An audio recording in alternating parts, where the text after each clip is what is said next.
Hey guys and gals, this is Tyler, aka True Tactics 2 again, with the second part of the SAS Trilogy. And today I will inform you about the New Zealand Special Air Service.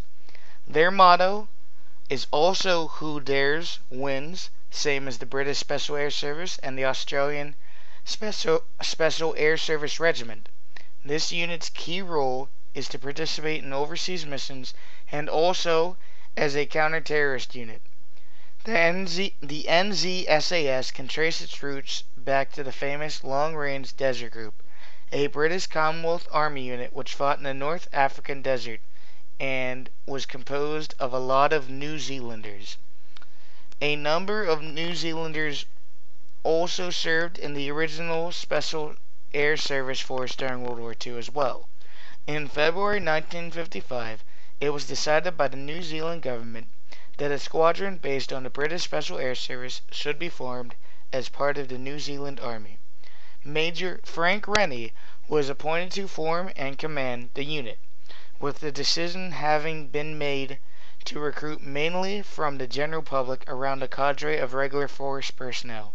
Over 800 applied, from which 182, including 138 civilians, of these 101 had previous military experience, were selected for training beginning in June 1955.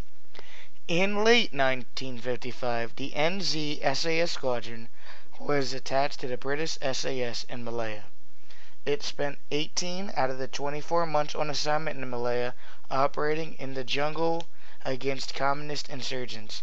Along with fighting the communists, they were also tasked with recruiting and training villagers to fight.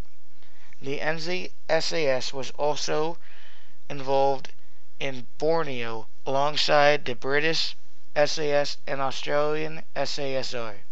The NZSAS also participated in Vietnam. In 1968, NZSAS 4th Troop were attached to the Australian SASR and served under Australian command. Most of their missions involved ambush of enemy forces and conducting reconnaissance missions. The NZSAS was involved in Vietnam from November of 1968 until their withdrawal in February 1971. The next major use of the NZSAS occurred in 1998 when 24 NZSAS members were deployed to Kuwait during Operation Griffin, during the period when there was international tension with Iraq, and were there to rescue downed airmen in the event of a U.S.-led aerial campaign. A smaller force replaced them in May of 1998, and they stayed there for an additional 2 months. Starting in late 2001, the NZSAS began operations in Afghanistan.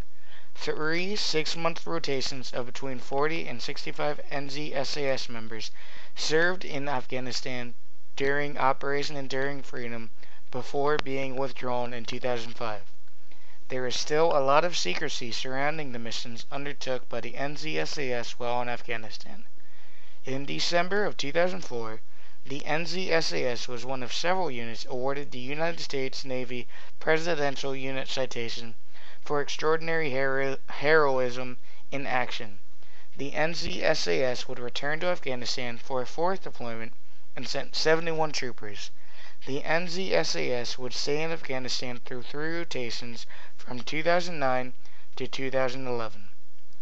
Thanks again for watching, guys, and I hope you enjoyed this episode. If you did, feel free to drop a like, comment, and if you haven't, please subscribe.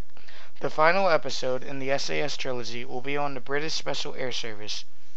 As always, this has been True Tactics 2, signing off.